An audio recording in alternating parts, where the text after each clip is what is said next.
வணக்கம் மக்களே. இன்றைக்கு வெளிப்படுத்தின விசேஷம் 3ஆம் அதிகாரம்.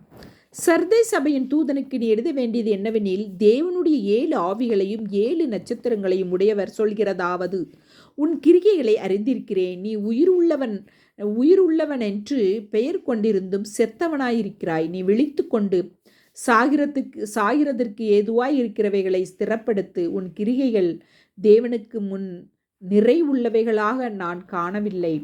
ஆகையால் நீ கேட்டு பெற்றுக்கொண்ட வகையை நினைவு கூர்ந்து அதை கை கொண்டு மனந்திரும்பு. நீ விழித்திராவிட்டால் திருடனைப் போல் உன்மேல் வருவேன். நான் உன்மேல் வரும் வேலையை அறியாதிருப்பாய்.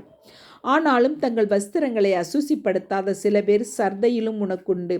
அவர்கள் பாத்திரமான்களானபடியால் வெண் வஸ்திரம் தரித்து என்னோடு கூட நடப்பார்கள். ஜெயம் கொள்கிறவனவனோ அவனுக்கு வெண் வஸ்திரம் தற்பிக்கப்படும். ஜீவ புஸ்தகத்திலிருந்து அவனுடைய நாமத்தை நான் கிறுக்கி போடாமல்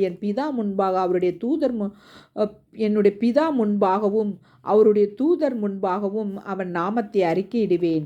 ஆவியானவர் சபைகளுக்கு சொல்கிறதை காதுள்ளவன் கேட்க கடவன் என்று எழுது.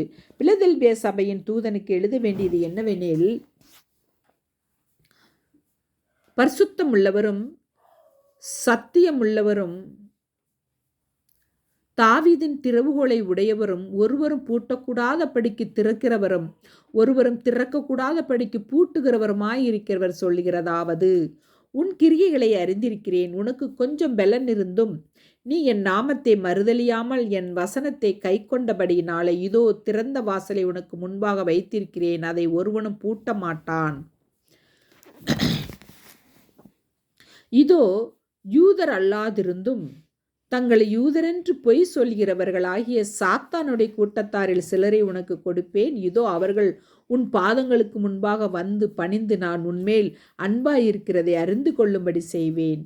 என் பொறுமையை குறித்து சொல்லிய வசனத்தை நீ காத்து கொண்டபடியினால் பூமியில் குடியிருக்கிறவர்களை சோதிக்கும்படியாக பூச்சக்கரத்தின் மேலெங்கும் வரப்போகிற சோதனை காலத்திற்கு தப்பும்படி நானும் உன்னை காப்பேன். இதோ சீக்கிரமாய் வருகிறேன். ஒருவனும் உன் கிரீடத்தை எடுத்து கொள்ளாதபடிக்கு உனக்குள்ளதை பற்றி கொண்டிரு.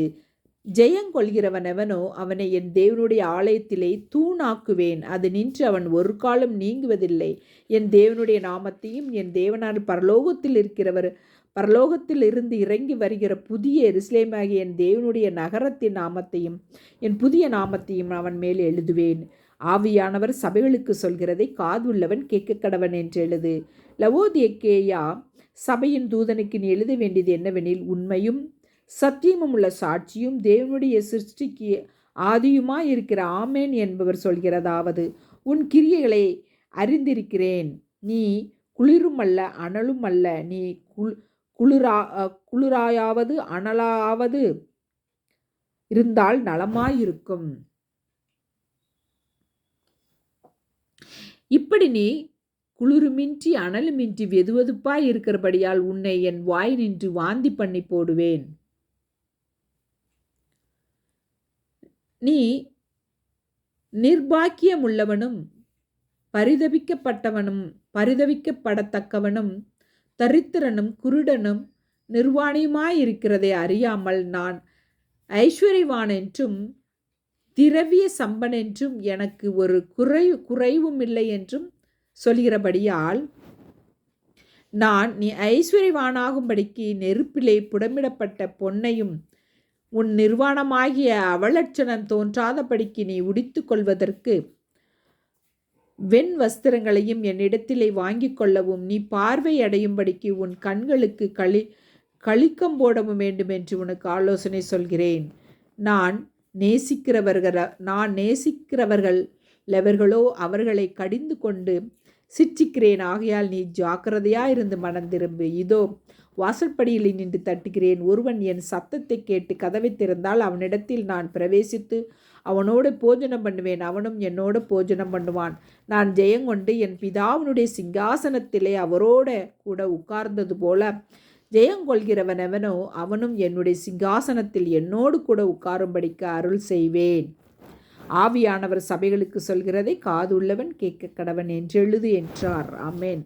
மக்களை, வீடியோ பிடிச்சிருந்தால் லைக் பண்ணுங்கள், ஷேர் பண்ணுங்கள், சப்ஸ்கிரைப் பண்ணுங்கள். தேங்க்யூ.